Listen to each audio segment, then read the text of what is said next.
My name is Guy Swan. I am the Vice President for Education at the Association of the U.S. Army, AUSA, and I want to thank you all for coming on behalf of my colleagues here who you'll all meet in a few minutes. Why are we here today? This is probably the question that we're asking ourselves. I ask myself that. Why are we doing this? And, you know, I think there were a lot of reasons for doing this. I want to thank my friend Valerie Walker back here because she chastised me enough into starting this effort, and Patty Barron for executing it from our side. But the other associations that are here have all chipped in and brought this together. But what the real purpose is there's so much change going on inside the Beltway, so much change going on in our armed forces, in our nation. And I think for those of you that are outside of the Beltway or have real lives, you know, those of us that live inside the Beltway, we're not even real people. You know, we're those people up in Washington. But you have things to do. You have your spouses are serving us. Some of you are serving.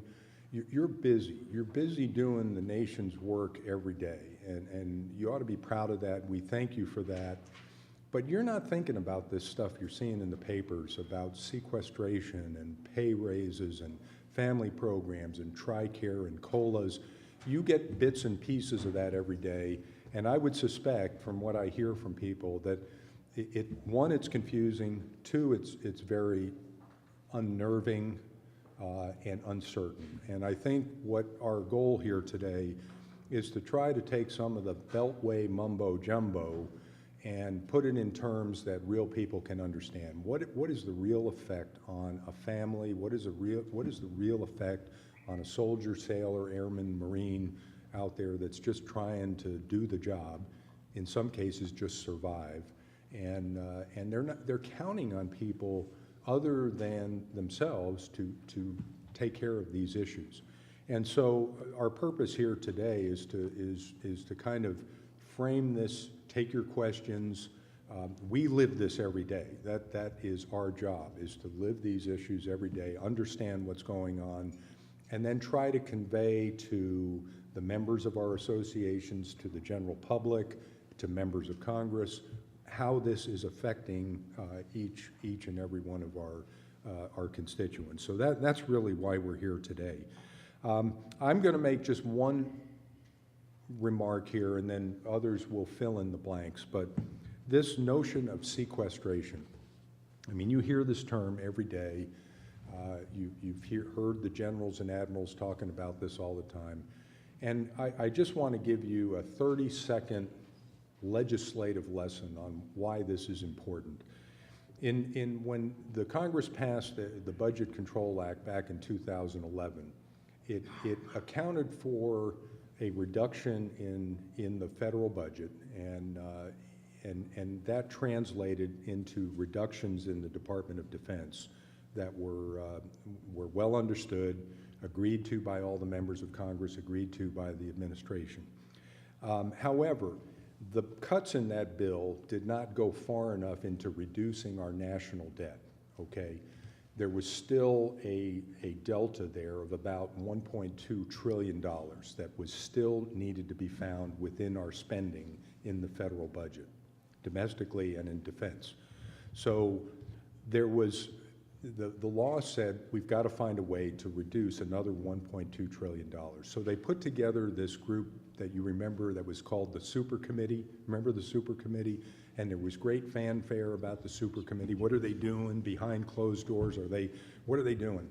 And they basically did nothing. They failed. They failed to find ways to take some from education, some from defense, some from, you know, Social Security or whatever, to get this $1.2 trillion delta down.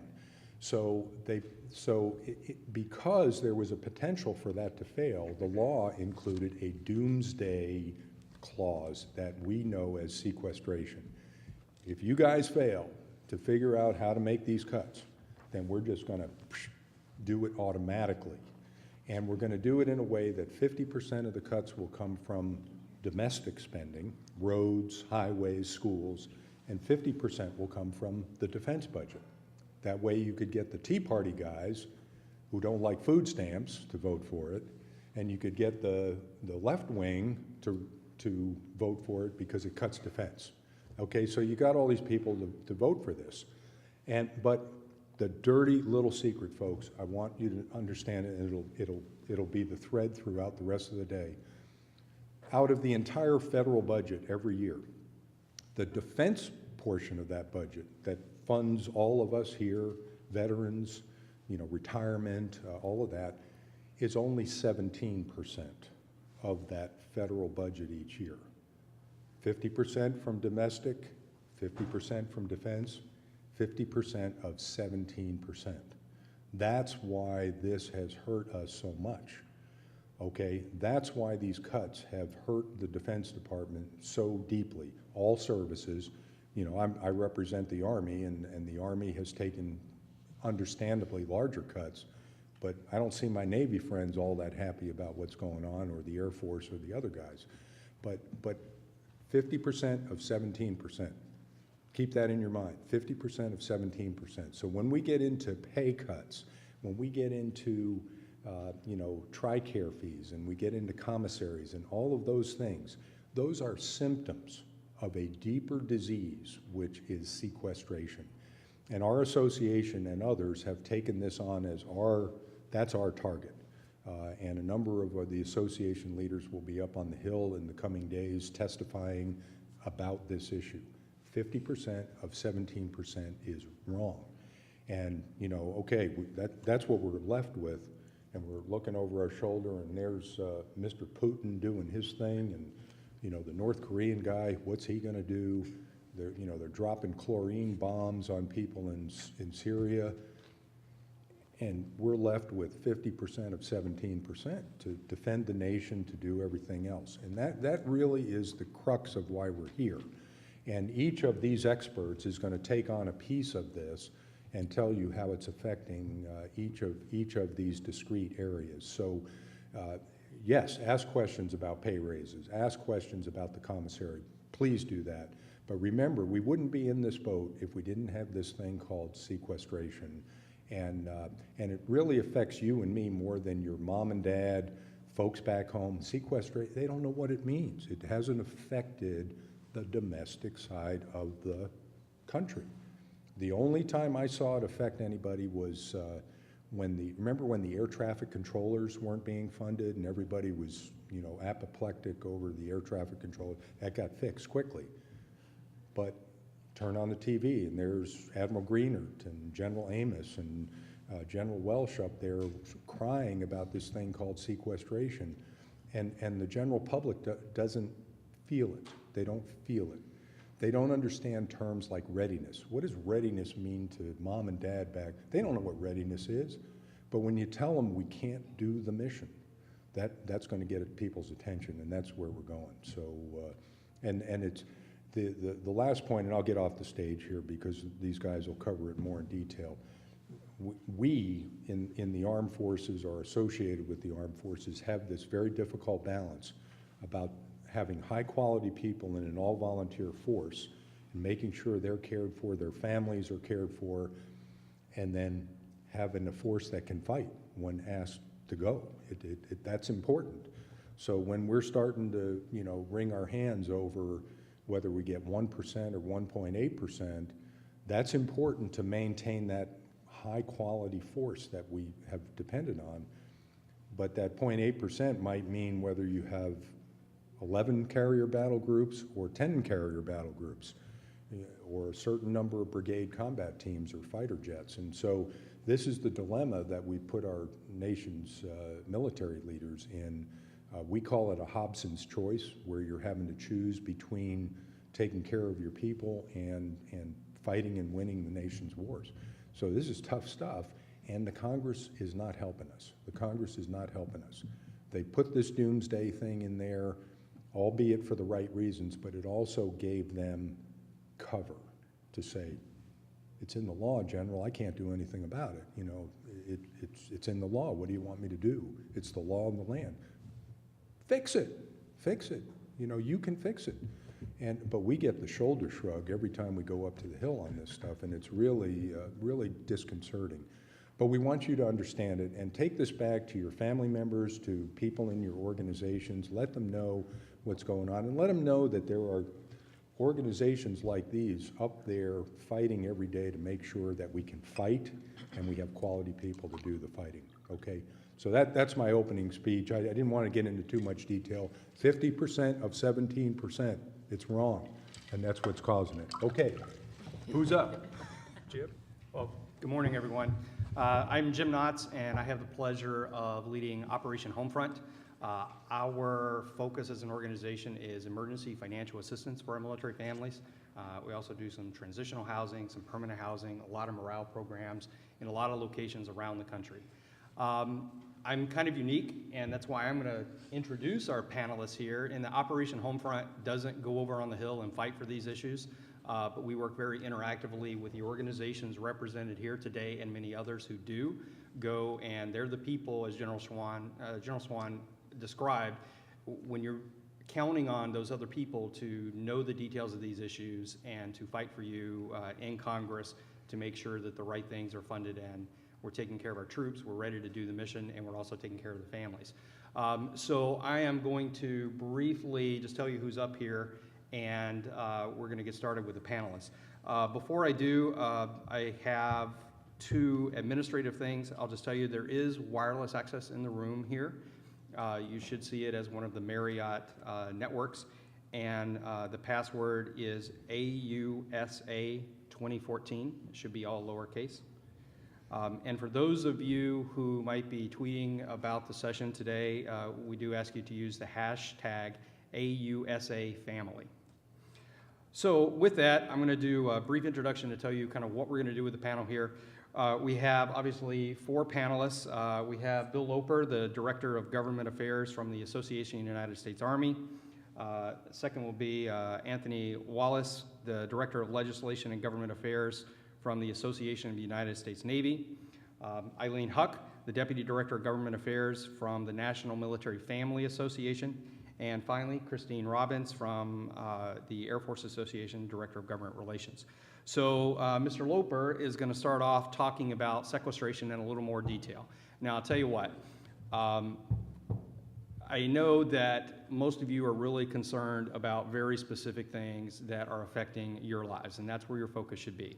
You've heard about, cuts to commissaries. You've heard about issues with DoD schools and whether or not the teachers are going to be paid for the days to be there that they need to get a good school year for your kids. You've heard about pay raises or what some people see as a pay cut. You've heard about changes in BAH and all the kinds of things that are part of the proposed DoD budget.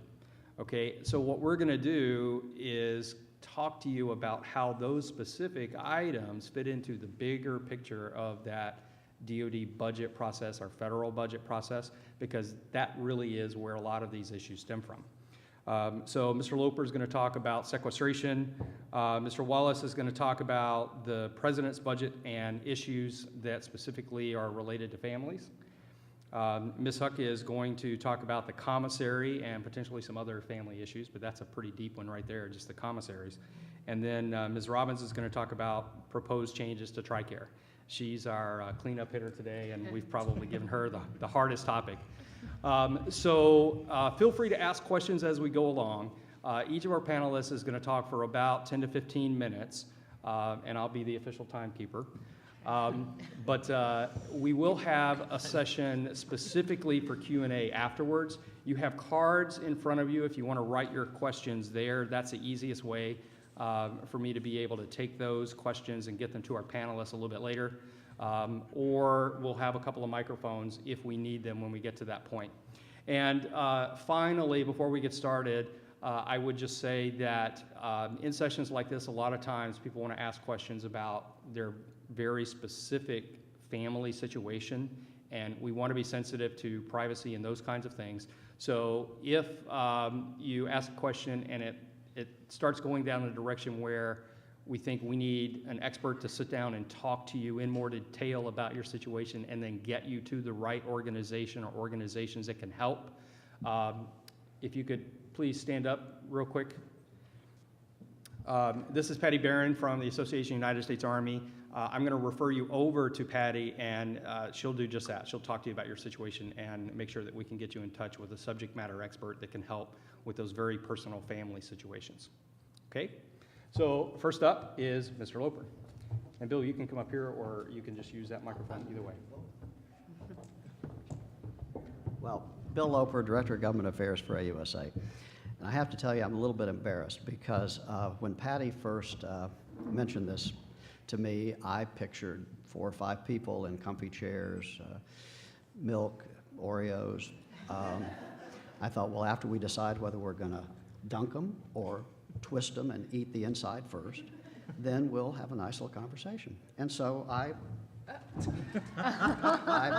and not knowing whether or not people like the chocolate or vanilla, I got ones that say both. But then yesterday, I said, Patty, exactly how many people do you expect? And she said, oh, maybe 30, 40. And I thought, well, out go the cookie, out goes the milk, and I better go to the grocery store. So now we have, for those who like vanilla and those who like chocolate, we've got something to start.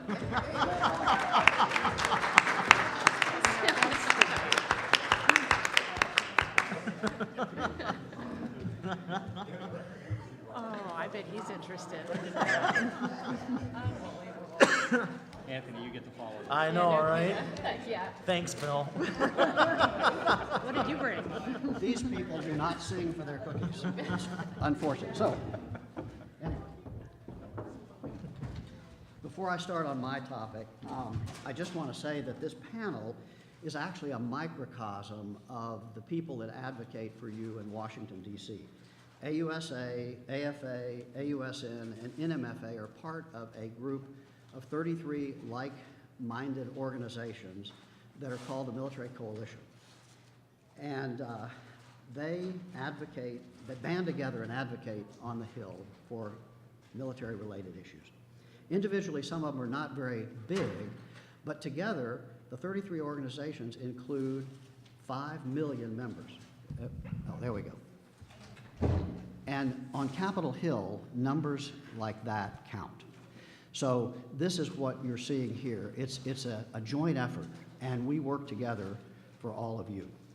Now, just a little bit about AUSA. Now, I know that all of you are members of AUSA, and so you know this by heart, but just in case, AUSA has a diverse constituency. We have active duty, we have guard, we have reserve, we have retirees, we have officers, enlisted, warrant officers, we have survivors of military members. We have DA civilians, and we have non-federal civilians who are just interested in military issues. So we represent a wide range of people and issues. We conduct professional development seminars. We have our annual meeting every year. We have our winter meeting every year. We have over 120 chapters around the world, and we have a government affairs office in Washington, D.C. that advocates for issues that are important to the Army and for its members. And now to the subject at hand, sequestration. I'm going to show you the difference between a really wealthy organization and AUSA. See that? That's the way the Navy does things. AUSA. Air Force. It's a shame. We just don't have the money. It all went to them. Anyway. Go Navy. Now, sequestration. You know, there's a literal meaning of sequestration, which means keeping a person or a group apart from others. For example, a jury is sequestered when they're deliberating about a case. There's also the literal meaning, keeping property apart until a determination of ownership is made. But of course, in Congress, they've morphed this into keeping money apart from those who would like to spend it. And so, in Congress, it's actually called a policy that automatically reduces the amount of money that can be spent by departments of the federal government and agencies if Congress fails to produce a deficit-reducing budget. And as General Swan said, it's an enormous problem. General Sullivan's definition, AUSA's president, by the way, General Gordon Sullivan, his definition of sequestration is the root cause of America's declining military strength and national security posture. He and AUSA believe that many of the other budget, force structure, readiness, modernization, and some compensation issues facing the Army and our armed forces are complicated by the fact that Congress has abrogated their responsibility to properly budget. We believe the general public is unaware that sequestration has impacted our national defense much more severely than any other aspect of American life. And how on earth did this come about? Well, General Swan gave you a little bit of a primer on that, and as General Sullivan said, you can't say it too many times, so I'm going to reiterate a little bit about this. It all goes back to the Budget Control Act of 2011. The Budget Control Act told Congress to create a super committee, as General Swan mentioned, that would make a plan that would reduce the deficit by the year 2021. It failed. It did not succeed in doing that, and it was not supposed to fail because if it did, this horrible thing called sequestration would trigger. And it was so horrible that it would force an agreement, everybody thought. Well, they thought wrong. And what is so bad about sequestration? Well, as we said, 50% of the cuts mandated by sequestration come from defense-related agencies and programs. But there's only 17% of the federal budget that is devoted to defense programs. So therefore, sequestration is skewed against defense programs from the start, with a disproportionate sequestration cut coming from America's military and therefore threatening our national security. And the Army, the biggest service, absorbs the lion's share of the cuts. And what Congress is doing is avoiding making their constitutionally required budget decisions based on strategy, which is the way they should be doing it. They're basing it on politics. And the lack of bipartisanship that we have now on Capitol Hill has gotten in the way of compromise, which is the way our government's supposed to work. So sequestration has lowered the ability of our joint force and our Army particularly to support even one, let alone two, sustained major combat operations. And I'm now going to go through just some of the effects that are being caused by this sequestration. Readiness has taken a hit. 85% of the Army's brigade combat teams, both active and National Guard, are not prepared to deploy. The Army Chief of Staff General Odierno said in testimony just about a month ago, and I'm going to read this. It says, "What keeps me up at night, though, as I sit here right now, is if all of a sudden I get a call saying I've got to deploy 20 or 30,000 soldiers, I'm worried that if we've trained them well enough, or if we've prepared them in a way that I would expect us to prepare them, because what will happen is we'll end up sending them in there because we'll go, but it'll take longer and it'll cost us in lives, and that's what keeps me up at night." And some of the other effects that we see because of sequestration, there were furlough periods for Army civilians. There's tiered levels of readiness right now because not all forces are ready to go. The number of combat training center rotations has been drastically reduced. So you don't get the training that soldiers need. Pilot training has been backlogged. Flying hours have been reduced, both for Army pilots and Air Force and Navy pilots. Battle lost replacement, which is called reset, and depot maintenance has been deferred. Facilities maintenance has been deferred. Schooling and unit soldier training has been canceled, and therefore, of course, there's lower leader development and unit readiness suffers. In modernization, more than 100 acquisition programs were ended, restructured, or delayed, including some of the Army's top programs like the Ground Combat Vehicle and the Armed Reconnaissance Helicopter. And in strength. Now, in strength means the number of soldiers that can be on active duty at any given time. Because of sequestration, the current active component number of 523,000 is going to go down to 490,000.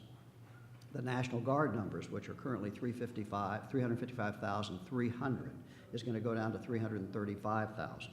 The USAR number, which is 196,700, will go to 195,000. And if sequestration continues on beyond 2016, the active component number can go as low as 420,000. The National Guard number, 315,000. The USAR number, 185,000. Enormous cuts. And force structure. The number of active Army brigade combat teams is going from 45 to 33. And if sequestration continues, it'll go down to 28 and possibly 24 brigade combat teams. It sounds awful, and it is. Now, Congress, about 4 months ago, helped the Army temporarily and the other services temporarily by changing the sequestration sequence. And for the year 2015 and the year 2016, there is some relief. But if at the end of 2015 and into 2016, full sequestration kicks back in, then it all starts back up again, and even worse than it was before. Even the President's current budget for this year demonstrates the negative effects of sequestration. It puts Army end strength on a glide path, as we've seen, to the smallest force since World War II. It terminates, as we said, the Ground Combat Vehicle Program and the Armed Reconnaissance Helicopter Program. And funds for the Army's effort to look at new technologies for realistic training has been cut. It also forces helicopter redistribution and other force structure issues and overall manpower end strength reductions. And finally, it puts pressure, undue pressure, on military personnel compensation and family programs that could have long-term negative effects on the all-volunteer force, recruiting, and potentially break faith with the military community. And my colleagues are going to talk to you about that. Now, what can you do? You need to contact Congress. You need to urge them to end sequestration permanently. And the way you can do that, if you go to the AUSA website, very simple, www.ausa.org. On the front page of our website, we have a red button that says Contact Congress. If you click on that, you'll get a place to put your zip code in, and when you do that, you'll then get a list of prepared letters. One of them says, end sequestration permanently. If you click on that, based on your zip code, that letter will go to your congressman, your congressperson, and your 2 senators, based on your zip code. And there's a possibility if what we say is not strong enough or passionate enough, you can add to the letter. If you have another subject that you want to discuss in addition to that, you can send a separate letter using that website. So it's a very effective tool that allows the grassroots, you all, to let your members of Congress know what you want done. And with that. Oh, you do not have to be a member to use our website. Absolutely not. And you can use those prepared letters, and all of your friends, family, anyone who's got access to a computer can do that. It's not linked to AUSA membership. Although, of course, we'd like you to be a member, right, sir? Of course. So with that, I'm going to stop and let Anthony give his A-list presentation.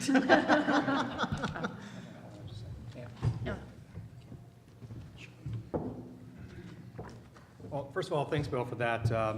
There are a couple of things that Bill said that I want to reiterate for folks.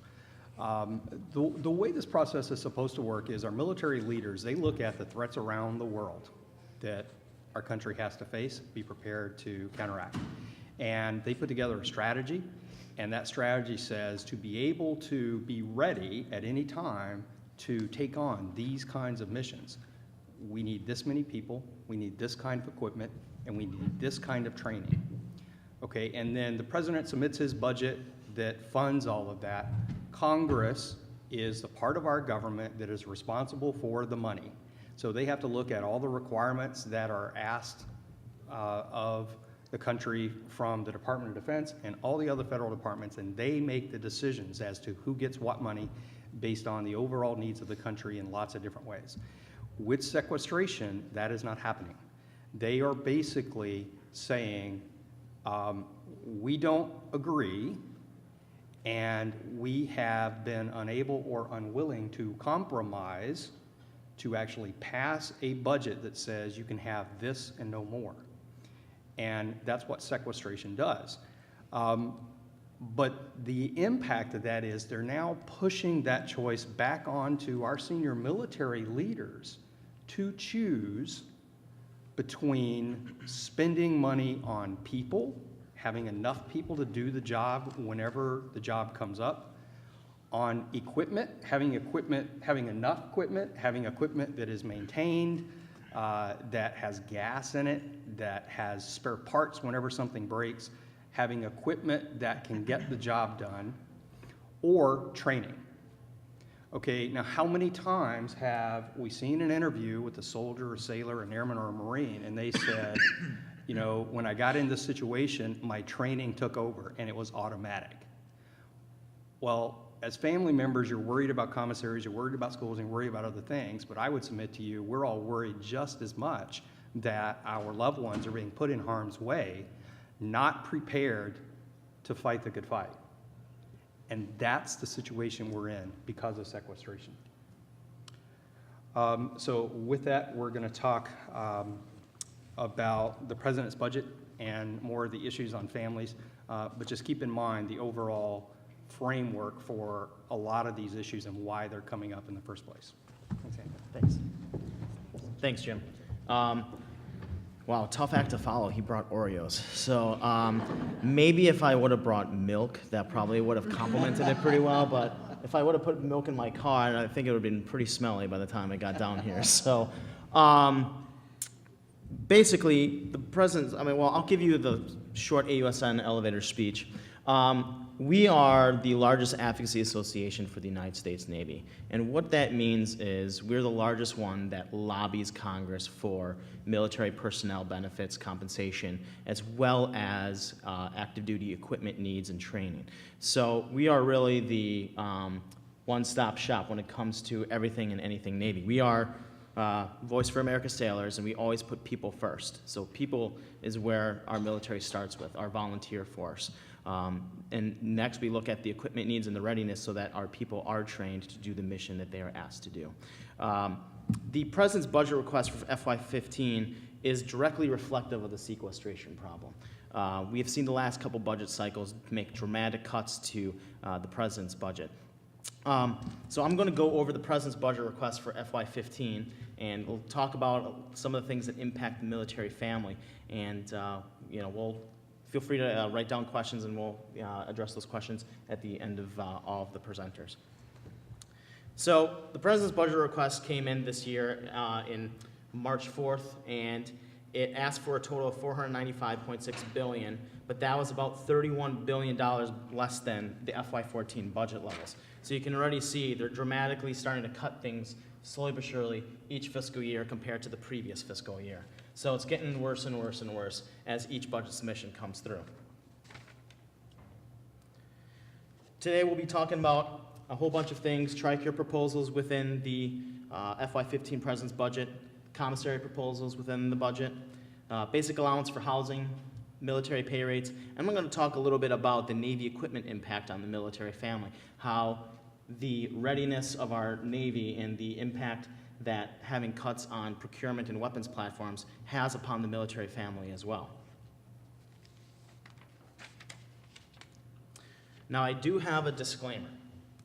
Just because these show up in the President's budget doesn't mean it's going to show up at the end of the final product when Congress marks up their appropriation and authorization bills.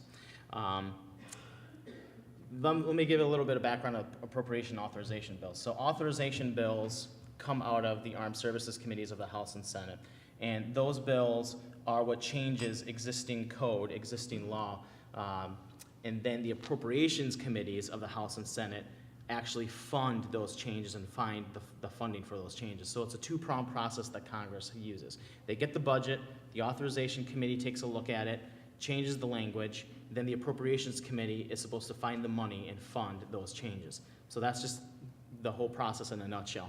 But Congress likely will reject many, if not possibly all, of the proposals in the FY15 President's budget. So it's alarming, but it's not something that is the last resort when the President's budget comes out. There is hope for change, and that's where our associations come in, as we talk to members of Congress, lobbying the Hill and discussing the alternatives and the impact upon the military family. So I'm just going to go over these kind of briefly. TRICARE proposals in the FY15 President's budget, AFA will elaborate on it, but basically it's asking to merge 3 plans, and the 3 plans they're asking to merge are TRICARE Standard, TRICARE Prime, and TRICARE Extra into one consolidated TRICARE plan. That's what the president's proposing as a cost-saving measure. It's also going to implement new enrollment fees for TRICARE for Life, and it's also asking to increase pharmacy copays. So that's basically in a nutshell what it's asking Congress to do, is to implement that change. And Kristine will elaborate that when we get to her section.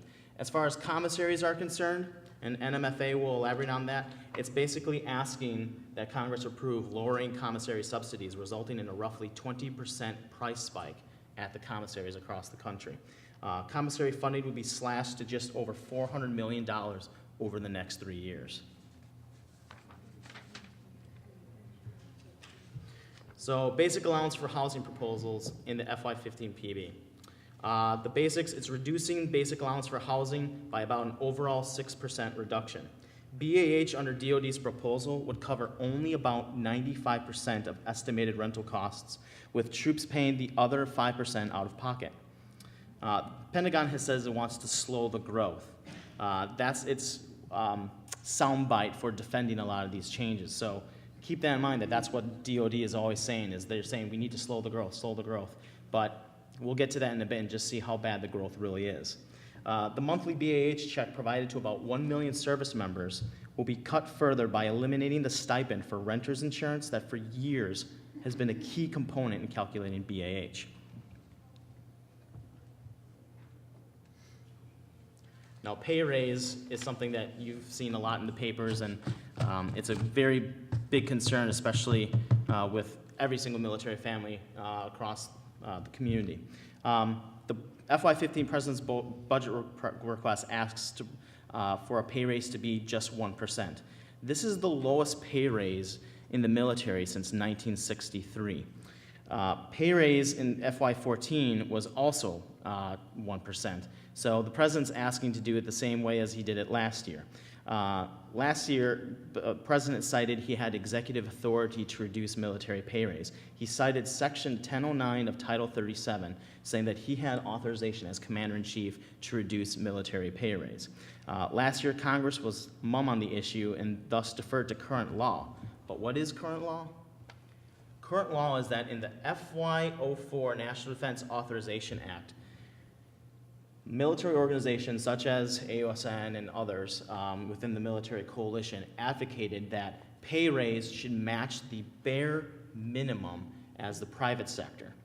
And that is determined by an index called the Employment Cost Index. The Department of Labor comes up with an ECI every single year to say this is the bare minimum that pay raise should actually be in the private sector. And in the FY04, this was back in 2003 when they did the FY04 National Defense Authorization Act, it mandated that military pay raise should be the bare minimum that is calculated by the ECI. Last year's ECI was 1.8%. And again, the President cited executive authority and changed it to 1%. It was a 0.8% cut, which saved the federal government about $500 million annually. So you're cutting military pay to save $500 million in a multi-billion-dollar defense budget. We believe that's not right, and we're advocating for that because it sends the wrong message that you're going to save $500 million a year off the backs of our service members by cutting their bare minimum mandated by law pay raise. It puts the services in a bind because they're in between a rock and a hard place, because on the one hand, Congress does recognize the fact that current law in Title 10 and from the FY04 NDAA states that you're supposed to have it be the ECI, the 1.8%. But then the services get guidance from the administration. The administration cites that the administration has executive authority under Title 37 with an executive order to reduce pay raise. So it's really putting people between a rock and a hard place. You have the laws almost contradict itself, but the real question is what's the right thing to do? Last year, the President, and we're expecting him to do it again this year, on August 30th last year, he sent a letter to Congress saying that he had executive authority no matter what Congress did, if they decided to throw it into the NDAA or not, that he could change it from 1.8% to 1%. He needs to do that before the end of the fiscal year, which is 30 September 2014 again this year. So if Congress does put language in the NDAA saying we respect ECI from the FY04 NDA, he can still send a letter to Congress and say, I want to change it to 1%. So we also have a alert system, much like AUSA does. If you go to Advocacy and on our website at www.ausn.org, there's a Contact Congress feature under Advocacy, and you can urge the President and Congress to reject the 1% proposal, along with other BAH proposals and commissary proposals. Look for Legislative Alert number 37. That's the one that we've crafted under Contact Congress in the Advocacy section of our website to write to your members of Congress. And again, it's free for everybody. Everyone can use it. And obviously, we'd like to have more members too. But it is free for everybody to use. So we encourage you to look at Leg Alert number 7 under the Contact Congress feature in our Advocacy section of our website. So now I'm going to talk about the Navy equipment impact on the military family. As Bill mentioned, the Bipartisan Budget Act of 2013 delayed sequestration by about 2 years. So the next time we would face sequestration is FY16. Right. There has been a decision in the Navy community to cut the carrier force fleet, and they would approach that in FY16. So right now, the mandated requirement is 11 carrier strike groups, which could go down to 10 if they decide that they want to reduce the carrier fleet to save money.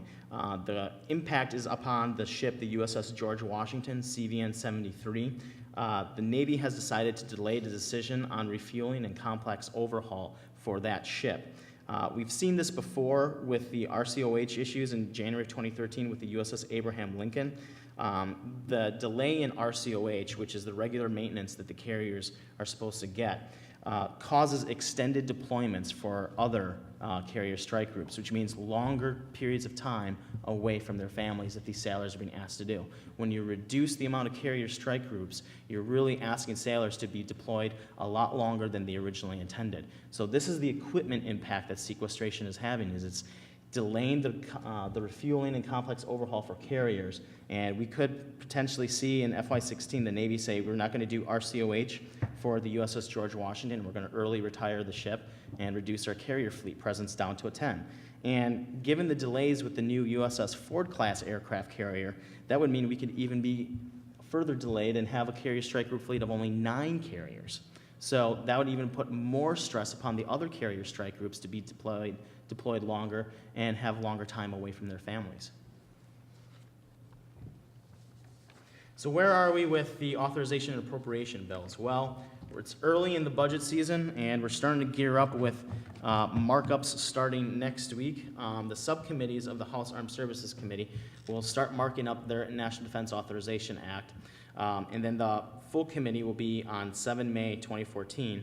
The Senate Armed Services Committee markups, subcommittee markups will be mid-May, and the full committee will be on 22 May 2014. So, in conclusion, having radical proposals in the President's budget requests is very typical, and Congress usually rejects many, if not all of them.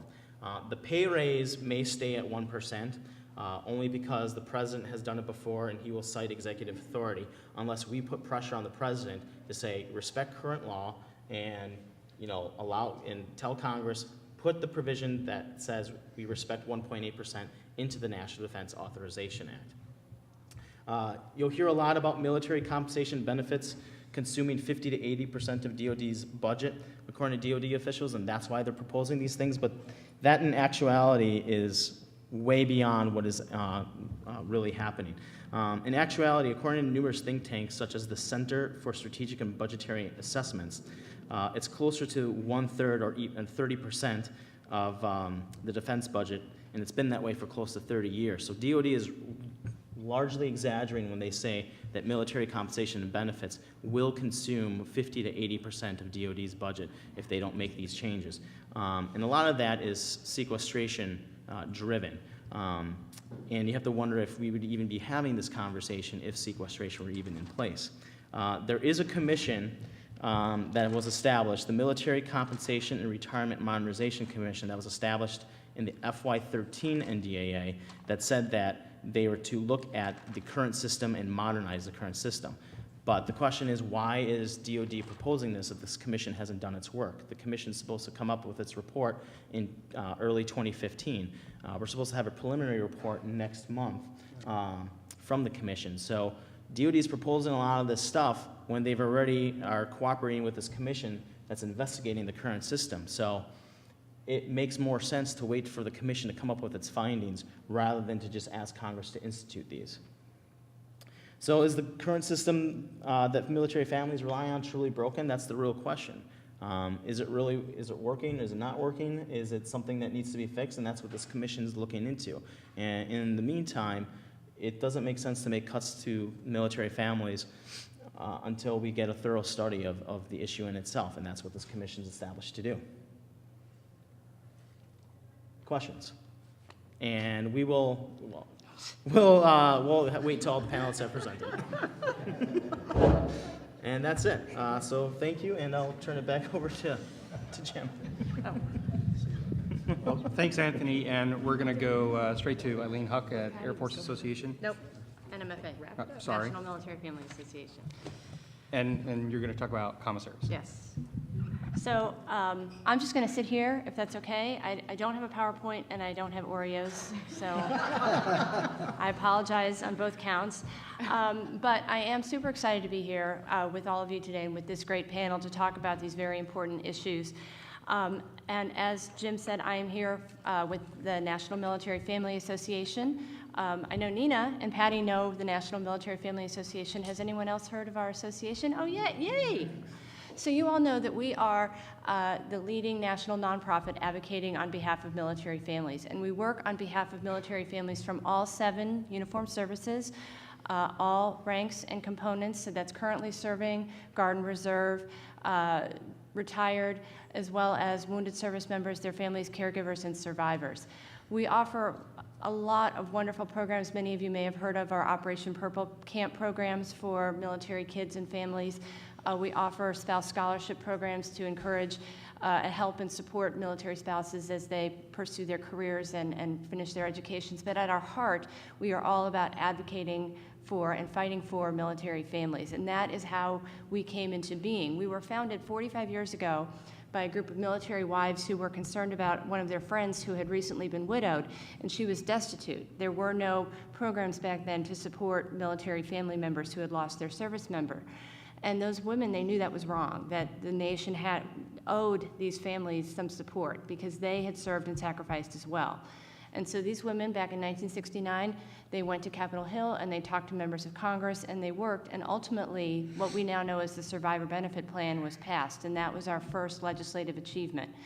And for the past 45 years, we have worked and fought and advocated for the programs and services that military families need and deserve, because we feel that if service members know that their families are taken care of, that's what allows them to do the job that we as a nation are asking them to do. So we are all about taking care of military families and making sure that the nation recognizes and respects their service.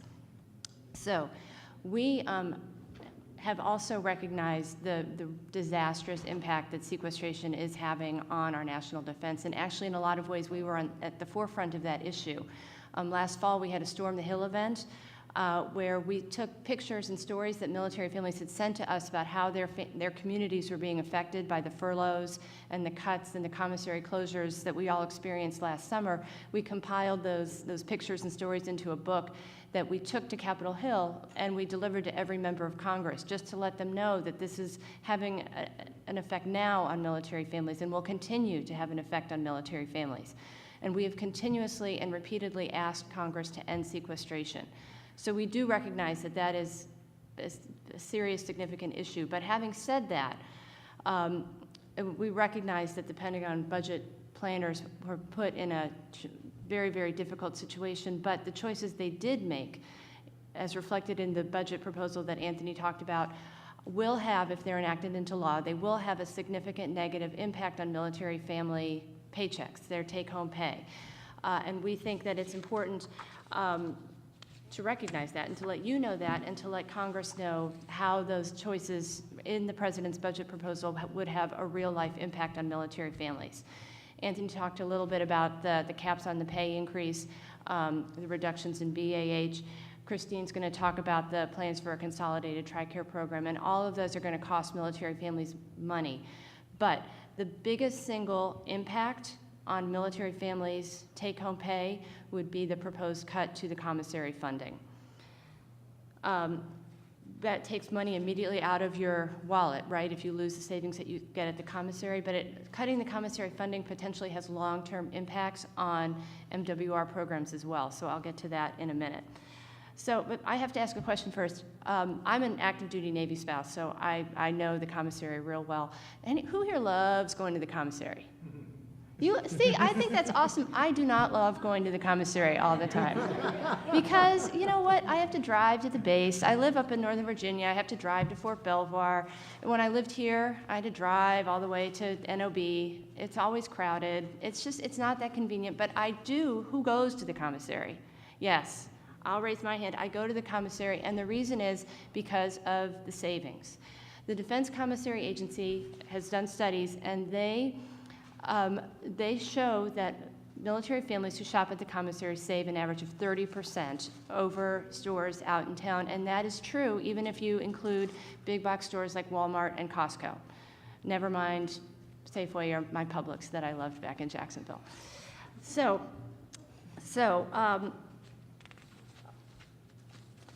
we all know that we save money shopping at the commissary. We've all done the comparisons ourselves, but in order to understand why and how we save so much and why the Pentagon's budget proposal is so damaging, I think it's important to understand a little bit about how the military resale system, AKA the commissary, works. Almost everything having to do with commissary operations is mandated by law. The commissary is, by law, is supposed to sell groceries at cost. The 5% surcharge, which we all know about, goes toward renovation and construction of new commissaries. So the way the commissary is able to sell items at cost is that it receives annual funding from the federal government in the neighborhood of about $1.4 billion every year. And by the way, we think that is an excellent investment. That is money very well spent, because for every dollar that the federal government puts toward the commissary, military families see $2.08 in savings. That's the most recent data. So it's hard to imagine. Wow, that's yay for savings, yay. So it's hard to think of any other program that would get that kind of bang for the Pentagon's buck, right? So, but in the FY15 budget proposal that Anthony talked about, they are proposing slashing $1 billion from the commissary funding over the next 3 years. So commissaries overseas and in remote locations would continue to receive funding from the federal government, although they would almost certainly be affected by this proposal as well, as we can talk about in a minute. But commissaries, the vast majority of commissaries in the United States would not receive any funding at the end of 3 years under this proposal. So what would have to happen is laws would have to be written to allow the commissary to charge higher prices to sell items at a profit so that they would have funds to operate the commissary. They might potentially also have to change the law to cover what the commissaries are allowed to sell. Right now, you don't buy beer and wine, for example, at the commissary. So there are proposals that would, let's let the commissary expand the range of items that they're allowed to sell so that they can generate more revenue. Okay, so the Defense Department estimates that under this proposal, the commissary could still offer some savings to patrons in the neighborhood of maybe 10%, because they would still be able to operate on the installations rent-free. But let's look at this a little bit more closely. Okay, so let's just take the proposal on its face and say that the commissary could continue operating and that they would have to raise prices, and so that is an immediate cut, effectively, to military family pay. The Defense Commissary Agency estimates that a family of 4 that does all their shopping at the commissary saves $4,500 a year. Even somebody like me, who I've been known to run out to Safeway for a gallon of milk or a loaf of bread now and then, even somebody like me, my family of 4, we save about $3,600 a year. So you can see that if those savings go away, that's effectively money coming right out of my wallet. That's you know, at best case scenario, that's another $2,000 a year that I'm having to spend on the exact same groceries that I'm buying now. But let's think this through. Let's say that this plan goes through and commissary prices rise, even if it's a 10% savings. Realistically, are people still going to continue to shop at the commissary? A lot of us probably won't. It's an effort, as I said before, it's an effort to go to the commissary. We go because of the savings. If the savings aren't there or are significantly less, then a lot of us won't go. That's just the reality. And so what we're concerned about is the Pentagon has been very careful to say that they are not closing any stores under this plan. However, they concede that if people don't shop at the commissary, they might not be able to generate enough revenue to keep going, and so some commissaries might have to close. So then not only have I lost the 80% of the savings that I used to see at the commissary, well, now I've lost all the savings that I used to see at the commissary. The other thing that you have to know is that the commissary system benefits from economies of scale, meaning that the commissary can buy food from its suppliers at a very low cost because of the revenue, because of the volume, because of the turnover. So if fewer people are shopping at the commissary, if those sales are down, they don't have as much leverage with their suppliers, and so those suppliers are going to have to charge higher prices. So even though the commissaries overseas and in remote areas are still going to continue to get funding, well, if they can't buy those products as cheaply as they used to, they're going to see prices in those commissaries go up as well. So it's going to be a price increase for military families regardless of where you live. And the other piece of this is the exchange. Now, the exchange operates on a different model. It does sell items for profit. It's self-supporting, and the profits that it generates go into our MWR programs. MWR programs like child and youth programs, like fitness facilities, like single sailor programs, like the gym and the golf course, and all these other great programs that we enjoy and take advantage of through MWR.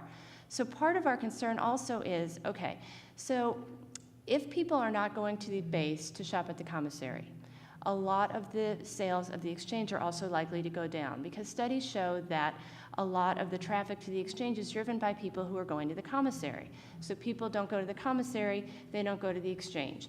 Exchange revenues go down, that's fewer dollars going into our MWR programs. So what that means is some of those programs would either have to go away or they'd have to charge more to provide those same services. So that's really hitting military families. It's a 1-2 punch, isn't it?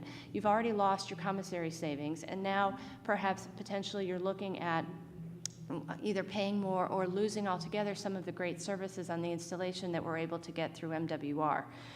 So I would say that this is just a proposal in the President's budget. We have heard from many people, many congressmen and senators, great opposition to this plan. They understand the value of the benefit to military families, and we are very optimistic that this proposal in its current form won't be put into law. However, I think it's important for military families, for you, to know that this proposal is out there because it's very important for Congress to hear your voices, for them to know what programs and services and benefits are valuable to you. We feel like, our association feels like the commissary benefit is a very important part of military compensation. It's dollars and cents. It's something that you see in your pocketbook every time you go to the store. So, yes? Just a real quick point. It's also calculated into your pay. So if they remove this benefit, they're not going to reimburse you. In other words, you used to get a statement that said, well, we're counting housing as this much of your pay. We're counting on you using the commissary, so we're not going to give you this amount of money. And so if you take away that benefit, but don't add that 30% that they're calculating. Right. And there's, So it's a triple robbery. right. And there's no proposal to compensate military families that I'm aware of in any way, shape, or form for that loss. So, our website is www.militaryfamily.org, and there's information on that website about contacting your congressman and senator. And I will say that I know that those stories really resonate with congressmen and senators, hearing from individual military families. And we've also had seen a lot of success with social media campaigns working through Facebook and Twitter, and so there are lots and lots of ways to make your voices heard, and I'd be happy to talk to anybody afterwards about different ways to make your voice heard and how to get your congressman and senator to listen, because they do want to listen to you. So thank you so much, Jim. I guess Kristine's going to take it now. And on to Kristine Robbins from the Air Force Association, talking about TRICARE. Thank you. First of all, I'd like to thank AUSA for inviting AFA to speak at this joint event. Bill and I work together all the time, and we always say, someone should be getting joint credit for this today. And today, AUSA gets all the joint credit. Although I was going to go to the lunch, but now I have at least one AFA member here who's going to run to the grocery store with me. We're going to get ice cream sundaes. So right out here, after lunch, Wiz and I will be, right? Okay. Anyway, before getting into the TRICARE piece of the president's budget, I really have to echo what General Swan started with, and that is that we're really in a tough place. And at AFA, we are agonizing over how to address these issues. We really are. We believe our airmen and retirees deserve every dollar they've earned, every benefit they've earned. However, we can't deny that military compensation costs, for very good reason, have exploded over the past 10, 12 years. For very good reason. However, when my boss sits across the table from the Joint Chiefs and they tell him, we really are in this place, we really, really have to cut something, they've listened. And so we've had to, unlike my Navy brother here, back off the 1.8% and say, we're going to advocate only for 1% this year. We want the commissaries to stay, but we're open to, in future, perhaps a new business model. For the next generation of retirement, we say we might have to change it, grandfathering everyone. So we really are in that place, and it's agonizing for us because it puts us in a tough place as an association with our membership. We're constantly having to educate as to what's happening. But our members are not completely compensation driven. They really do care about the Air Force and our training and our readiness. And I mean, we're still flying the B-52 for crying out loud. We need a new bomber. And last year, under sequestration, if that continues, we grounded 12 squadrons for a significant period of time. We didn't get, airplanes through maintenance. We canceled our most realistic training, red flags. We canceled our weapons school training, which is like the doctorate degree of tactics. So we really are in that place, and it's a great. It's great to be in the Air Force Association, but it's a really tough spot to be in right now. And we're going up to Congress in a couple weeks. My boss is going to be testifying there and saying this exact thing. And we're really backing our chief, Chief Welsh. Every time he goes to Congress, he's saying this, and we're going to back him up for the most part. Of course, we have our members, and we want to protect their benefits as well. So it's just a tough. Anyway, that's my background. As everyone has already said, sequestration is bad, and we're going to talk about it everywhere we go. Let's see, the next thing I'd like to say before getting into the proposal is that this TRICARE piece of the budget, just like Anthony said, has almost no chance of passing. So I'm going to tell you it, and it's going to be scary, but I don't know, has anyone else heard anything else? No. Congress has been extremely resistant to any increases in only very small ones over the past year. They linked TRICARE fees to COLA a couple years ago, so every time it can only go up as much as your COLA does as a retiree. Pharmacy has gone up and is proposed to go up again. But I still think but they're not going to do a big sweeping change like this, at least not this year. I mean, I'm very confident in saying that. However, I think it's important, just like Eileen was saying about the commissary stuff, not going to happen this year, but it's really important to see how they're thinking. They're reaching for places to come up with savings. They're in such a tight spot. So that's why I think it's important to go over the high points and still say, okay, so next year, maybe this didn't fly, but they might be working on another angle of TRICARE savings in healthcare. So, as Anthony said, their proposal this year is to simplify and modernize the TRICARE system. And I'm a TRICARE user. I would love it if it was simpler and more modern, but that's kind of code words for they really need to cut costs, as we've been saying. So they have proposed, instead of TRICARE Prime, Standard, Extra, one TRICARE, you're either in or out. Out in the civilian world, there's going to be a network. Providers are either in that network or out. If you choose to go to provider, your cost will be more than it is now, but only a certain amount. And if you go out, it's going to be very expensive. So that's their simplifying that they're saying. And they think that consolidation alone would save a lot of money because you wouldn't be enrolling and disenrolling every time you move, right? Every time, what is that? And and if your provider changes, they wouldn't have to enroll and disenroll. It's kind of more set, is what they're saying. The other good thing about, we're going to hit the good things and then we're going to tell you the bad, is that there wouldn't be authorizations required. When you want to go to a specialist or someone off base, if they're in the network, you can just go and pay your copay, which is something. But at least you wouldn't have to, get all those authorizations and get referral and all that. And they think that that would help with preventive care, that we would, preventive care, more access to preventive care. So I'm like, well, I have this issue, but I might wait a while because I don't want to go through the process. Instead, you can kind of lead turn some of those things.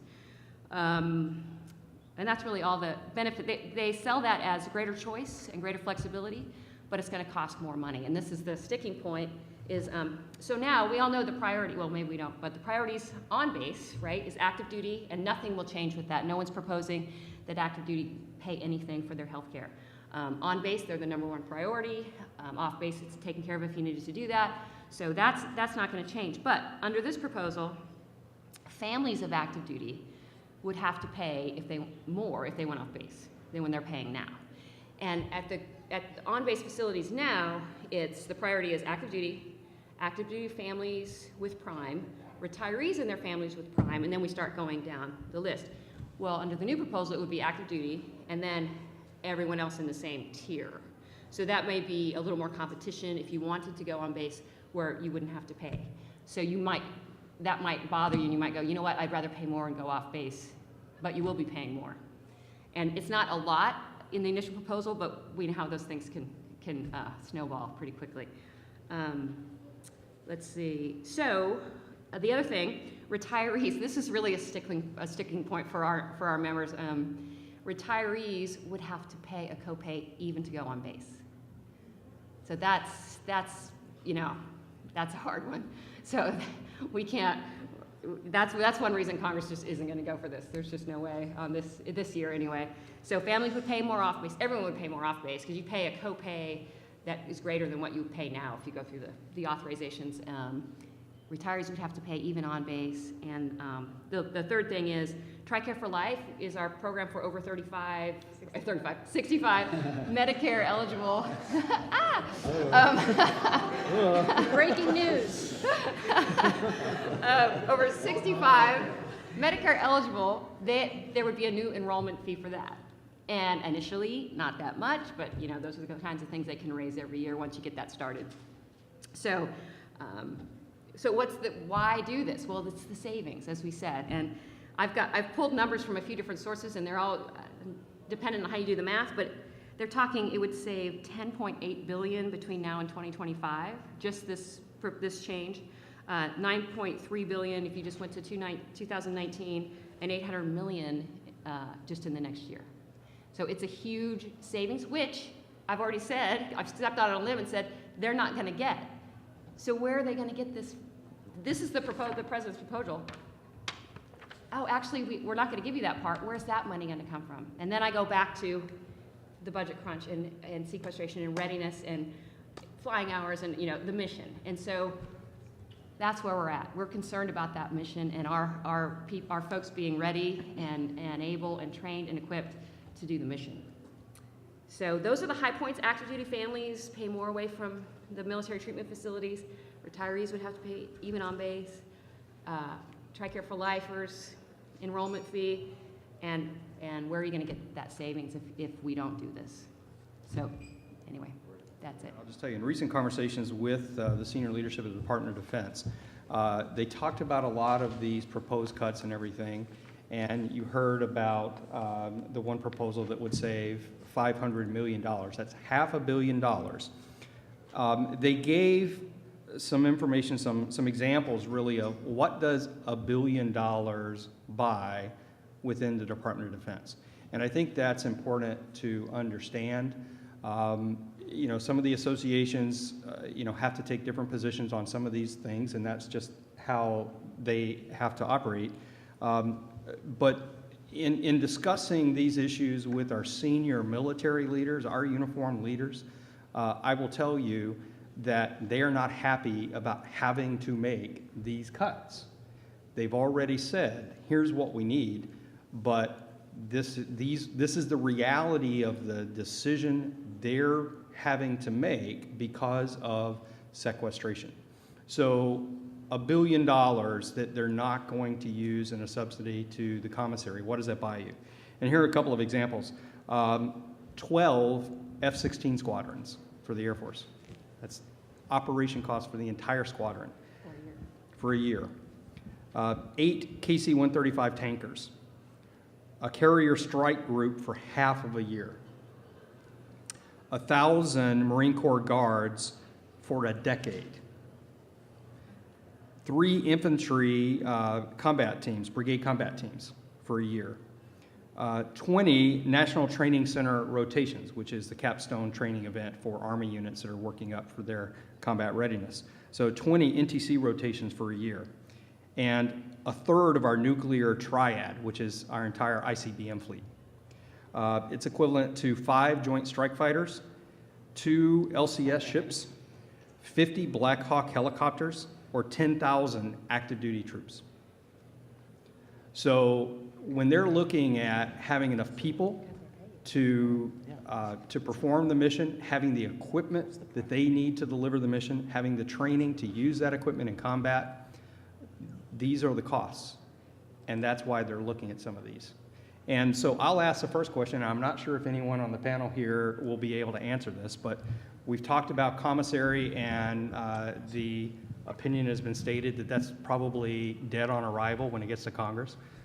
Same with some of the TRICARE cuts. So if the top line, if the total amount of the defense budget that Congress is going to authorize that is really limited by sequestration is not going to change, but this is how, these are some of the cuts the Department of Defense wants to make to be able to balance between people, equipment, and training.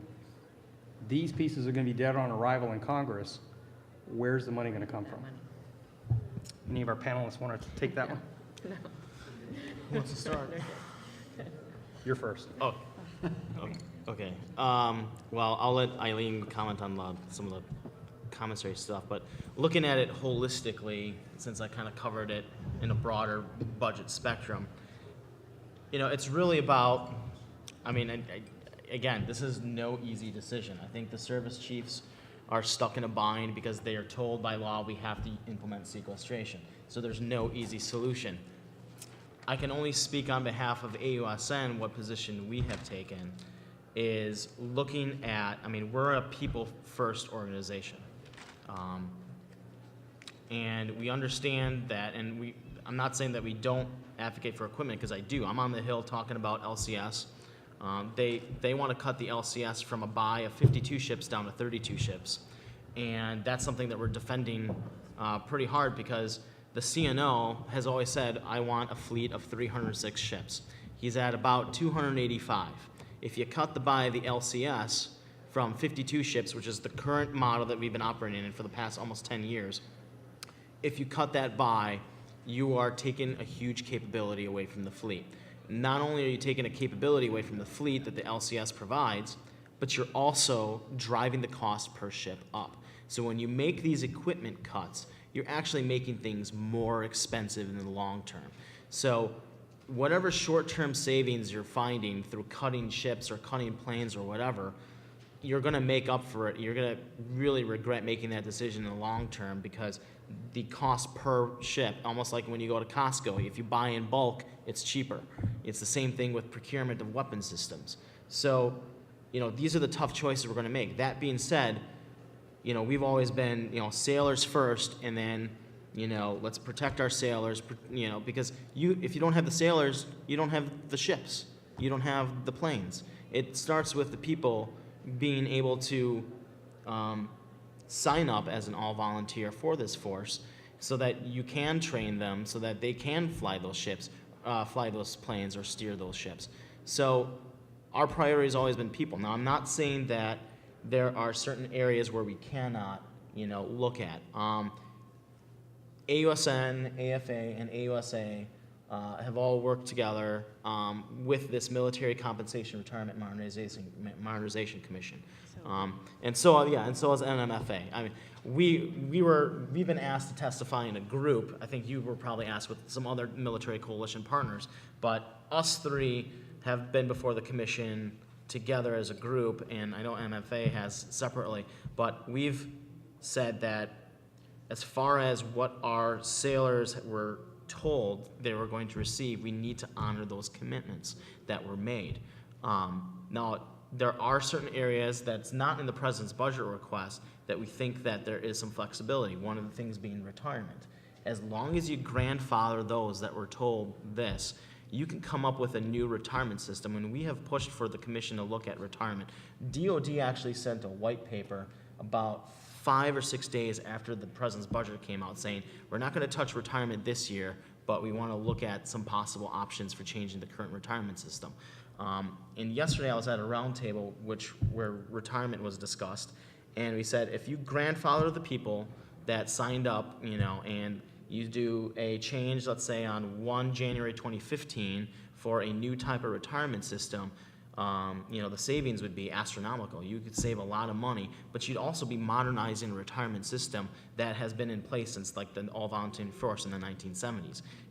Having a tiered retirement system may be a better approach. That way, if you do 5 years, you get a little something, 10 years, you get a little something, and just have a tiered approach. And we think that that's probably a major solution that we could advocate for. And we're also testifying with AFA and AUSA in 2 weeks on May 6th before the Senate Armed Services Committee. My boss, Vice Admiral Totoshek, will be testifying on behalf of AUSN, and we've included a piece on retirement being a possible place you can look into for future cost savings so long as you grandfather those that were promised this benefit when they signed up. So that's an area that we think there may be some cost savings. We also believe that there are efficiencies within DOD that could be found, that money could be wrung out of the current DOD system, and one example might be a unified medical command. There has been some movement toward that, but there is still not a unified medical command that would eliminate overlap that the 3 current medical commands have, and that's one example that we think where you might be able to look inside of DOD to wring out some of the savings that would be lost if these proposals to cut benefits are not enacted by Congress. And I just wanted to chime in real quick that particularly when we're talking about health care, we're not actually talking about saving money on health care. There's nothing in the in the proposal that would make health care cost any less. All they're doing is transferring the cost of the health care onto the beneficiary. So, that's what I would say. Let's look at ways to actually spend less money rather than just transferring costs onto the backs of military families, which is what these proposals are doing. Well, they're looking at, if I can, really close to this, about it, but if I could just touch on one thing, and it's been touched on here, but all the service leaders, the Secretary of Defense, Chairman of the Joint Chiefs, all the service chiefs are adamant about not piecemealing these proposals. You go to the commissary, you go to the PX, every week you pick up the Navy Times and there's another thing in there. Okay, it's this week it's BAH.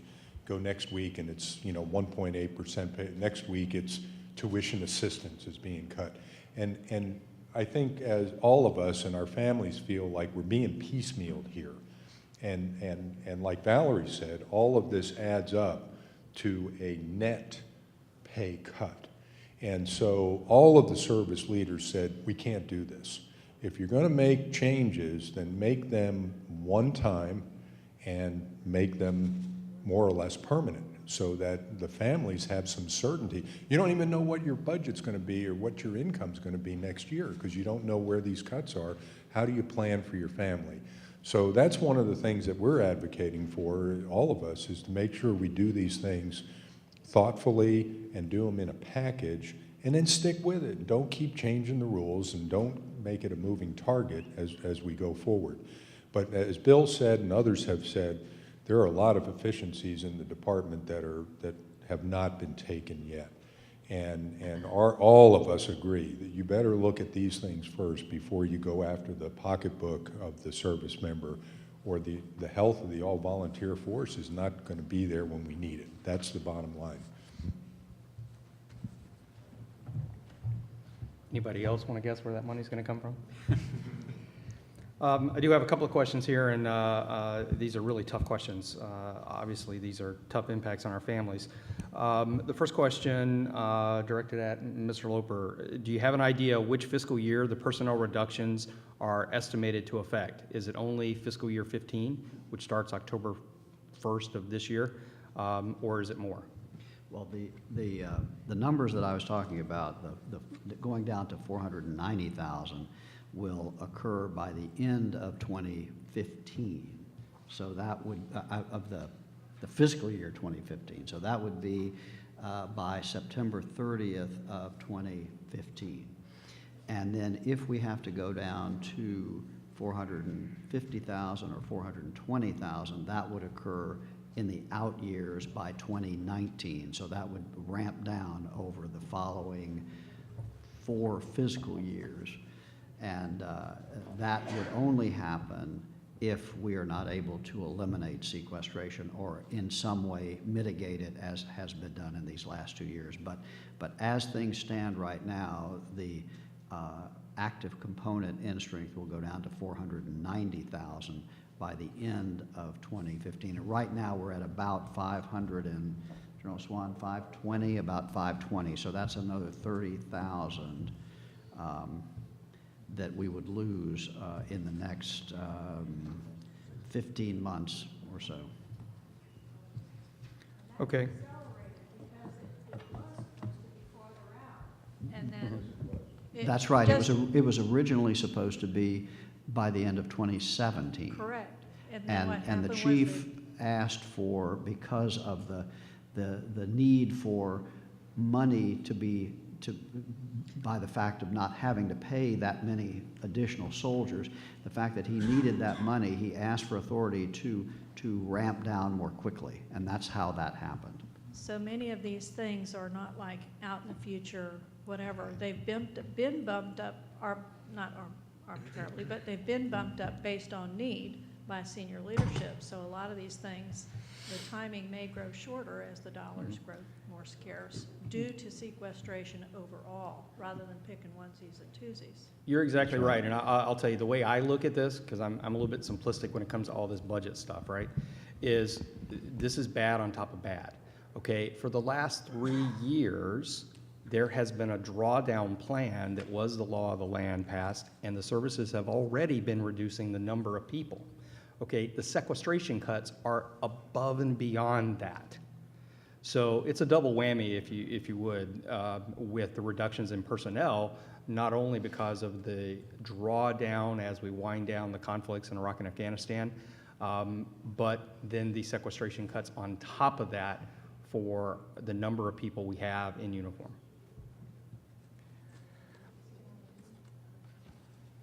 Well, I've got several questions here, so why don't we just go through some of these.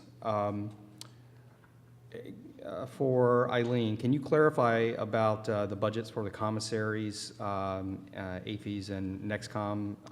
Are they separate totally? Can they be consolidated in any way between the commissaries and the exchanges to lessen the impact of the effect on military families and veterans? Sure.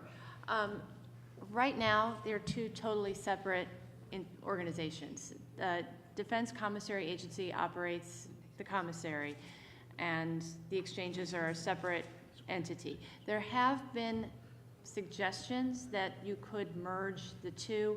I think that has been tried in the past and has not been successful. Our view is that they serve completely different functions. The value of the commissary is not just having a store on base. The value of the commissary is the savings that is part of military family compensation. So anything that would take away from that savings is taking away from the benefit, is taking away from military family paychecks. Now, I think there are people out there who are talking about ways to consolidate those 2 organizations.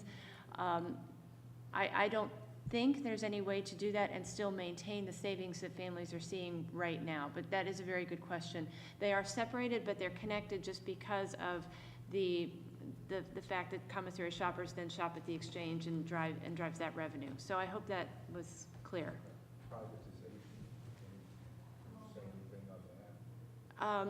You know, that, I don't think that's, meaning having Walmart or somebody like that come in and take over the stores. I actually think that there aren't any stores that are really willing to do that. That's not something that, you know, I think they've approached Walmart and they just aren't interested. They don't have any need to do that. So, No, that's not true. I actually talked to Walmart, and they are interested in doing that, and they've had discussions about privatization of the commissaries. but again, Walmart for about 15 years. okay, but nothing has come of it. And again, that's great, but there's a Walmart outside the base. The issue is not, the issue, we have always said, the issue is not just the fact of having a store on the base. The issue is the 30% savings that you get. And if Walmart can come and operate a store on base and offer 30% savings, that would be awesome, but they're not going to do that. So, They're not, no, they're absolutely not, but they are interested to say, I just wanted to make sure. Okay. They are interested in doing it, but I highly doubt I agree that they're not gonna give a 30% savings, but they are definitely 100% interested. okay. Very strong member of the grocery lobby, they would love to get their door, you know, get on post. And so to replace Deca management with Walmart management would be the discussion. Whether or not you maintain 30% is, you know, they get in and then. It would be an additional disservice as the commissary in DECA is the largest employer of military spouses. Yes, that's also a very important point. The wages are clearly not the same either, which would be another disservice. Right, and I'm glad you brought that up because that's a very good point. Deca can, I'm not saying that, you know, they should do this back and forth, but they try and come at it from different lobby groups, and so that's why we have to have the unified front to say, no, time out, not really doing third and second order effects, and setting up false choices like, oh, if we get rid of the commissary, then we can buy another battleship. So we have to be very wary about these false choices that they're setting up as well. Does that carry any weight, that employment argument? I think it does with congressional leaders. Oh, yeah. They pay attention to that. When I recently, on March 20th, sat in a Senate Armed Services Committee discussion with folks at Fort Eustis, the staff was not even aware that DECA was the largest employer of military spouses until I informed them. So I'm not sure that it's a well-known fact. I mean, I think to us amongst the military, we know that because we shop there and we're walking in there every day, but I'm not sure that they were really aware of that ahead of time. At least when in my discussions with them, they were not. What I have found is, you know, sometimes, and this is just basically a legislative strategy, is you said Senate committee staff are, you know, aware. Sometimes the Senate committee staff are not the best people to be, you know, talking to when it comes to local issues. Sometimes engaging the member's personal office and the congressional office, because they're the ones that, you know, are very close knit to the constituency and know of the bases and know of the families in that region. So, you know, when it comes to the commissary debate, I talk mostly with Senate and member personal offices, you know, that are connected to the state and the district, rather than the professional staff of the committees, because they're looking at it from a different perspective than the actual members' offices and Senate offices that know the district and know the Senate. So. And I agree with that. Whoa, sorry. I definitely agree with that. But these are the members that they sent to Fort Eustis to every installation in Hampton Roads to discuss with service members and their families. So these are the people that we're taking information back. So we weren't able to speak with, you know, the members themselves, but we had to speak to the staff members. So it's not always an opportunity. And to be honest with you, the other scary point that I found in that meeting was, and I'm assuming you all poll your membership, but almost every single service member in the meetings I was in had zero problem with increased costs for TRICARE, had zero problem with losing the commissary. No problems whatsoever, and most of them said they did not shop at the commissaries. So that, again, is more information that you know, Armed Services Committee staff members then took back to the committee. So, I mean, that's the frightening thing to me. I mean, I'm assuming you guys pull your membership, and I get it. And they did discuss retirement changes and the tiered effect and the 401k options and things like that, which, again, the service members had no problems with. So I think the scary thing for me is, you know, if they're hearing from you guys, but then they're hearing on the ground directly from the service members, yeah, we don't care. We don't even use the commissary. We go off post. And yeah, we don't care about TRICARE increases aren't that bad. That's okay. It's less than civilians are paying. We get it. Well, you know, I mean, I think it's a generational issue when you talk to a young sailor, and I am a millennial, right? You know, I know this generation pretty well, and your young sailors and young officers don't know until it actually impacts them. You know, they are like, oh yeah, well, you know, I'm getting this right now and I'm okay with it, but once that hit comes, then they start to say, hey, what's going on? And it's an education factor. It's a you don't know what you use until it's gone, and that's a big thing to keep in mind, but especially with young enlisted and young officers. And I agree, and I think, you know, I know AUSA has a millennials program that they're based on. Right. And I hope you other associations do as well, because I know that's a big deal. And in these discussions, there was a cross-section of all of folks retiring in a day. I mean, the Army now gives 6 months to retire according to ACAP leadership instead of a year. So there are folks that are looking at short retirement, and there was a good cross-section of age groups, not just millennials. And they were unanimously agreeing, which is kind of great. Right. I just want to make, when you're talking, we're going to give you a mic because we are filming it, so we want to make sure that your comments are caught. Well, on one of these questions, I think I'll take care because it's an extension of what we're already saying. And the question is, you know, how do we reach the service members and spouses who feel that the commissaries are useless and more expensive than shopping off post?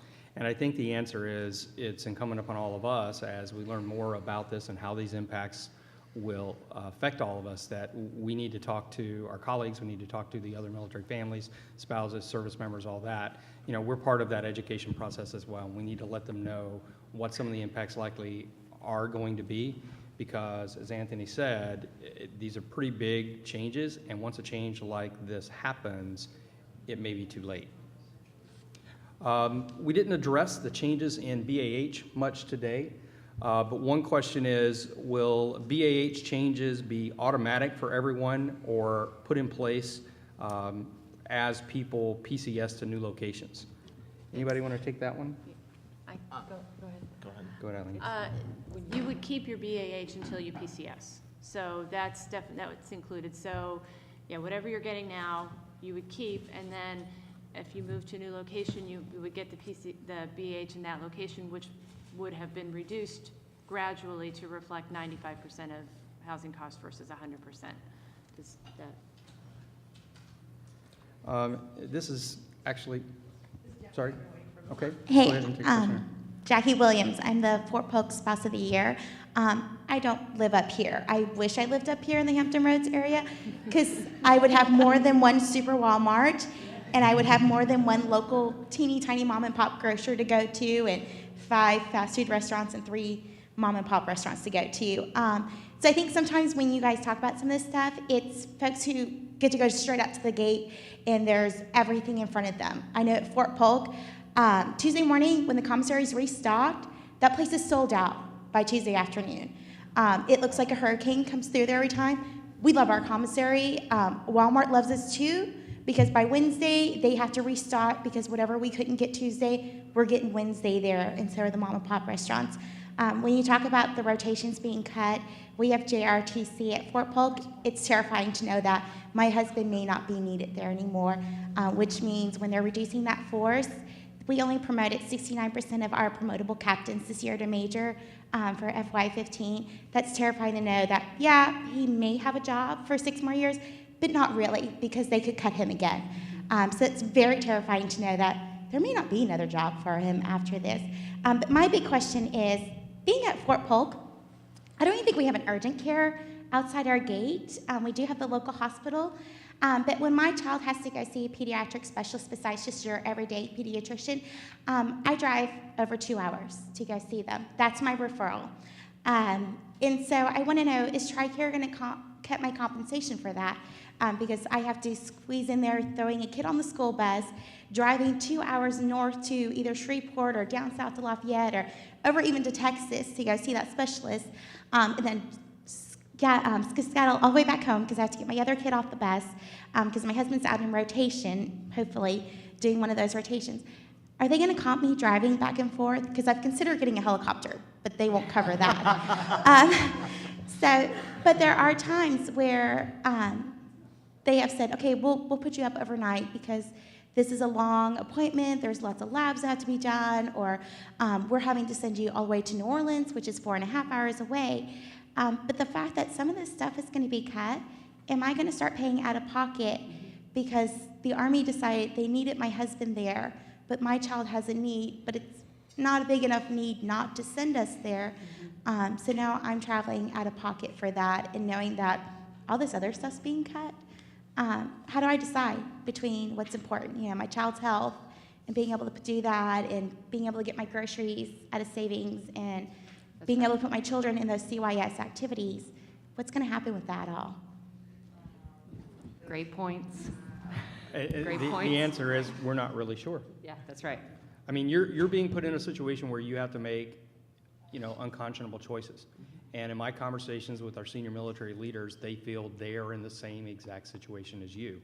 They're having to make unconscionable choices between people, equipment, and training. And it's because of the way the budget is being done, and that's why the organizations here are putting their efforts behind trying to end sequestration. But it has impacts. When they go to Capitol Hill, do they take the opinions of people at teeny tiny little bases like Fort Polk? Because there haven't been a lot of focus groups at Fort Polk or Fort Irvin that have said, hey, what's going on here? What do you want people at Congress to know about what's going on?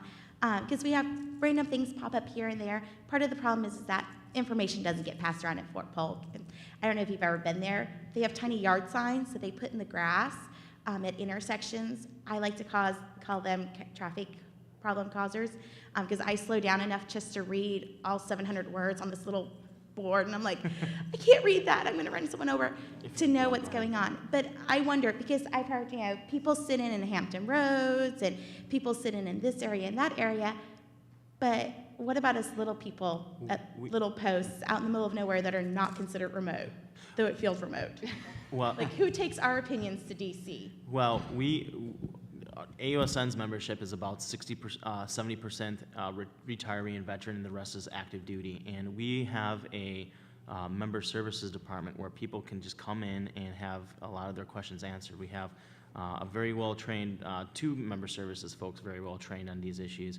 And we hear directly from folks on bases. They'll leave, they'll come over to our headquarters, and those that are on Fort Myer, right by where we are. And we listen to their concerns, and we have a process where they can submit a resolution saying, look, this is our concern, this is what we are feeling, and then can you take this concern to the Hill? And then we adopt that resolution, we use that as part of our legislative strategy. And I assume many of the other associations have a similar process, that's how we take the stuff that are the concerns of the folks that are living on bases. Is they write in, they come by, they visit, and we take their considerations and we make it part of our legislative strategy.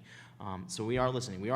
Right now, we have a poll that's on our website. On the main page of our website at ausn.org, there's a legislative questionnaire, and we ask, are you active duty? Are you retired? And then the next set of questions is, which of these proposals most impacts you? And we will be taking the results of that questionnaire to our hearing in 2 weeks before the Senate Armed Services Committee. So I encourage you to go to the main page under AUSN News. It's right there, AUSN News. Go to AUSN Legislative Questionnaire and take that questionnaire. And that will be how we can, voice your concerns at the hearing when we testify before the Senate Armed Services Committee. The questionnaire closes on Monday, so you have this weekend to take that poll, because I have to put that into our testimony. So that will be one of the ways we are listening to all of you, and we've sent it out to our membership, but it's free for anybody else to take. One of the things I would say is, the membership of the three primary service organizations here are mostly retirees, But the fact of the matter is, they're out there every day working on behalf of the active duty as well. And that's something you need to understand. You can't think of these 3 organizations just as something you'll consider joining whenever you're retired, okay? Because they're out there representing your interests every day as active duty families. So I would encourage you, I assume the other 2 associations have some kind of feedback mechanism on your websites as well, where you and your neighbors down in Fort Polk can express your concerns.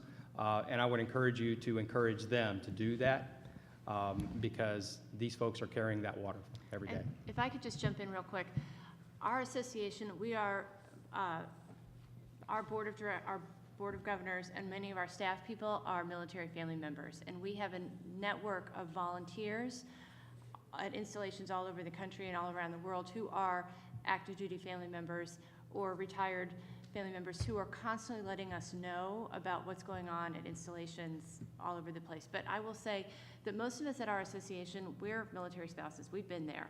You know, we're in that Beltway bubble right now, but Patty's giving me the high sign. But we're in that Beltway bubble right now, but you know, I have a good friend who is at our association right now. She came from Fort Sill. You know, somebody else is at Fort Polk. We know what you're going through, and we've lived that life, and we spend all of our time, what we are about is taking those stories to Congress and letting them know how changes to policies and programs and legislation will affect people on the ground. There are real people who are affected by these big numbers, big decisions that people up on the hill are making, and it is our job to be your voice, and that is what we wake up and do every day. And call your representatives in Congress yourself. Yep. Is a USA website that can get me to my elected members. I used it and started a personal dialogue Yes. with one of the staffers in my senator's office. But the key thing with your story, spouse here, the Louisiana delegation is very supportive. And if they can get a face with this, that's what they're looking for. Nothing worse than a pissed off spouse. Exactly. I'll be up there in 2 weeks. Well, and that plays into one of the questions here.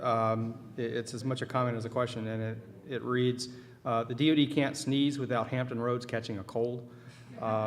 Between the active duty and veterans plus the shipyard, this region is more aware of and concerned about sequestration than others. But how do we, in general and across the services, get through to the rest of the country that is war fatigued, facing their own economic concerns, healthcare, et cetera? And I think General Swan talked about that in his opening remarks, that the rest of the country doesn't really see, isn't really impacted by a lot of the sequestration cuts that are so deep, unproportionally deep in the Department of Defense and some of the other departments. So do any of the panelists want to take that? Any suggestions on how we can let the rest of America know? Well, General Sullivan is starting a campaign, and General Swan can elucidate on this a bit, but to take to all of our chapters the story of the sequestration issue and the fact that it is really the overriding problem. And in order, because he perceives that, just as that question showed, that in certain areas where there's a huge military presence, people are very aware of it, but in the hinterlands and in America writ large, sequestration is just not perceived the way it is in areas that are immediately impacted by a large military presence. You know, one of the frustrating things for me is that, you know, when you see the service chiefs testifying up there, you know, the tendency is to become like a chicken little. You keep saying the things are getting bad, you know, conflicts of mission, but how do you get that to people until something goes bad and you have to deploy troops and you're not able to do it, or there are injuries or fatalities or whatever. It's a very, very difficult task. You can help just educating your own families back home in hometown America who may not be as close to this as we are, that not only is it affecting family members, but it's the defense of the nation that is being degraded. I think people, yeah, they're sympathetic to military families and what everyone's been through over the past 10 or 15 years. But, you know, when the nation's defense is at stake, that's the approach we're taking, is making sure that the public is aware that, you know, when you shut down 9 or 10 or 12 fighter squadrons, I mean, that's huge. Just look how quickly the Crimean thing popped up. I mean, most people didn't even know where Crimea was about 2 months ago. And now it's on the front page, and we're backpedaling to respond to that. And that's going to be the future. You know, it's not going to look like Iraq and Afghanistan. It won't look like that. We didn't expect Afghanistan and Iraq to look like that when we first went into it. These things have a way of sneaking up on the United States, and historically, we are unprepared. So, you know, I'm pontificating a little bit, but when you hear people say, well, we're never going to do these things again, you know, we're never going to do Iraq again, or Afghanistan, that's probably true. We're not going back to Iraq. But what about Central African Republic? What about Syria is not open yet, folks? You know, there are things out there that we may say we don't want to do it, but the United States is the only one that can. So, you know, I think rather the appeal to our fellow citizens is it's not just us, the military families and the service members, it's your security that's at stake. Well, I mean, I think we all recognize that in many ways in our society we do react to crises. We go from crisis to crisis. You know, but I don't want us to get to a point in this country, and I know our senior military leaders don't want us to get it into a point in this country where there's the nightly news story that says, guess what? We found out we sent this military unit into Crimea that was less than fully mission capable. Their own ratings said they were not prepared to go to combat, and we sent them anyway. Now that would get a reaction in Congress, okay? But what we're trying to do is look at ways that we can manage all of the various impacts on the budget in the country and those kinds of things, but still maintain that readiness so that we don't have to be in a situation where the only people we have to send for the crisis of the day is not fully ready. We can no longer continue as the land of entitlement. We can no longer just expect benefits. Somewhere we've got to make cuts, and I'm well aware of that. So it's very, when we expect things, I understand Fort Polk is very remote, but right outside of Langley, we've got shopping left and right. So once upon a time, they created these golf courses and commissaries and things like that because there was no access to those. They built airfields remotely because they didn't want them to be near civilians. But now we have access to that. So we're basically almost duplicating services. I don't want my benefits cut more than anybody else, but we have to cut the fat somewhere. No, that's a great point. And you know, Admiral Mullen a couple years ago brought up the gap between civilians and military folks, and that there's a lack of understanding. And I think we need to be really careful as we do educate our communities that we don't sound like whining entitlement folks, because guess what? They're hurting. Economy's not good. Their health care is 10 times what our retiree, we just have to be careful. Yeah, our folks earned it. I'm not arguing that one bit, but you make a really great point as to how we. Absolutely, absolutely. But I just think that the perception of, you make a great point of our abundance is out there. And yes, it's all earned, but careful on how we message it. We're not entitled. No. We can't It's no earned, longer- yeah. But it's a deferred benefit. It is. It's something you earn. It's some, Already earned it. and Out of your pay. and Part of your retirement package. So what they're doing is they're, basically. It sounds like an entitlement. I think it's just a different. And as General Swan said, the sequestration really is attacking, a lot of DOD, and it's not looking at the other, programs. I mean, the bulk of the sequestration savings are really coming out of DOD rather than through Department of Education, Department of Labor, all the others that do have other entitlement programs set up as well. So is it really fair to be taking the bulk of the savings from sequestration from Department of Defense when you're looking at, when you have all these other agencies that all have other, I'm sure there's waste in other departments of the federal government. Why are we picking so much on this small percentage? That's that a- serves in ways the rest of the nation is not asked to serve. You're right, this is not easy in any way, shape, or form. I would just ask that we come to the end of our time. If any of the panelists want to make a minute or 2 minutes in final remarks, Chairman Bill? Well, I just want to thank all of you for coming out here today on a Friday morning. For us to come down here is actually a treat because we get away from Washington. But for you all, you're having to leave your families, your jobs, your children, except for I see I put our youngest member to sleep, so maybe I should be quiet. But thank you all for what you do every day for your country, for your spouses, and for all of us. Kristine? Yeah, just thanks also for hanging in here with us this morning and letting us talk to you about our issues, and for AUSA for inviting us. Thanks. Anthony? Yeah, just echo my thanks for AUSA for actually having this important discussion. And thank all of you for what you do in support of your families and your military community. I myself am not a veteran. My brother's went to the Naval Academy, and he just got back from his second deployment in Afghanistan as a Marine Logistics Officer. So everything that I do is, I look at my brother, like what am I doing to support my brother? Is he getting the benefits he needs? Is he getting the support he needs? And that all comes with, families, and that's where the military community is the strongest, is with a strong military family. So thank you for all that you do. And I'll just echo what Anthony said. Thank you so much for being here today and for such an informative and engaging discussion. It's always a pleasure to be with military families and especially families as engaged and informed as you all. So thank you so much. You gave me a lot of great information to take back to our association. And thanks also to AUSA for having us here today. Thank you.